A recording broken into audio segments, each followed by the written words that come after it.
Assalamualaikum warahmatullahi wabarakatuh. Perkenalkan, nama saya Marhatul Hasanah dengan NIM A1112234, Prodi Pendidikan Bahasa dan Sastra Indonesia kelas A.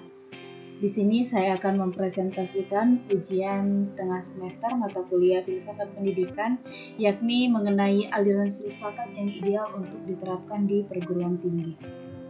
Dengan dosen pengampu Ibu Julia Marfua, SPD, MPD. Yang pertama, kita masuk ke latar belakang. Di sini saya mengambil aliran konstruktivisme. Jadi konstruktivisme memandang pengetahuan sebagai hasil konstruksi aktif oleh pembelajar melalui interaksi dengan pengalaman dan lingkungan. Dalam proses ini, pemikiran dan pemahaman terus berkembang melalui refleksi dan revisi. Selanjutnya ada prinsip-prinsip utama konstruktivisme dalam pendidikan, yakni pembelajaran berpusat pada pembelajar.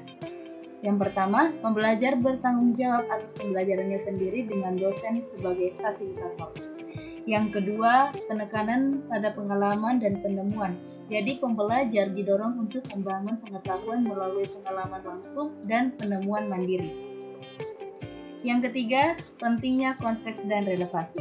Jadi pembelajaran terkait dengan kehidupan dan pengalaman pembelajar sehingga bermakna dan relevan.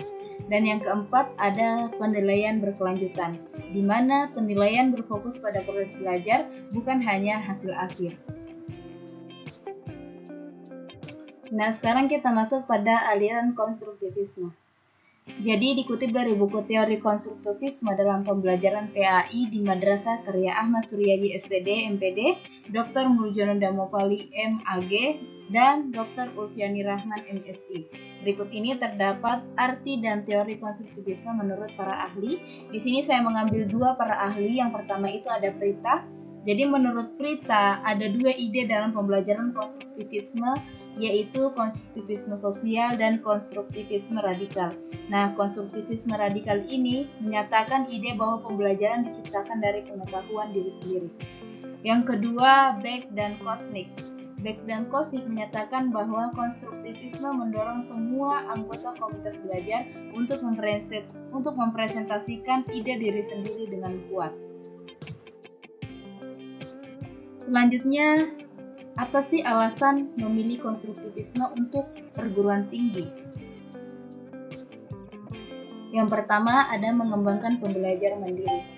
Nah, perguruan tinggi bertujuan menghasilkan lulusan yang mampu belajar mandiri dan beradaptasi dengan perubahan. Konstruktivisme membekali pembelajar dengan keterampilan dan sikap yang diperlukan untuk menjadi pembelajar mandiri. Yang kedua, meningkatkan pemikiran kritis dan kreatif.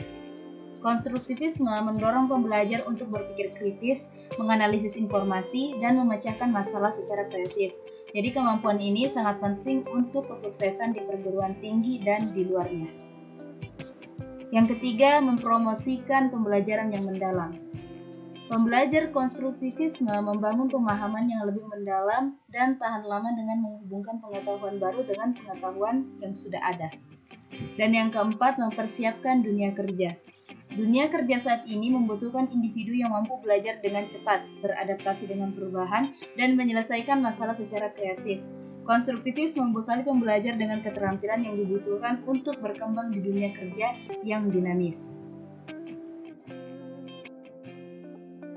Dan di sini saya mengambil kesimpulan bahwa konstruktivisme menawarkan pendekatan yang ideal untuk pendidikan perguruan tinggi yang memfokuskan pada pengembangan pembelajar mandiri, pemikiran kritis dan kreatif, pemahaman mendalam, dan keterampilan yang dibutuhkan untuk dunia kerja.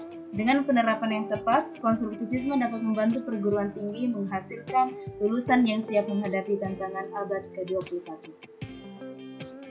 Perlu dicatat bahwa tidak ada aliran filsafat pendidikan yang tunggal atau yang sempurna untuk semua konteks. Jadi pemilihan aliran yang tepat tergantung pada berbagai faktor seperti tujuan pendidikan, karakteristik pembelajar, dan sumber daya yang tersedia. Namun, konstruktivisme menawarkan kerangka kerja yang kuat untuk merancang pembelajaran yang efektif dan bermakna di perguruan tinggi. Itu saja dari saya. Terima kasih. Wabillahi taufiq wal hidayah. Wassalamualaikum warahmatullahi wabarakatuh.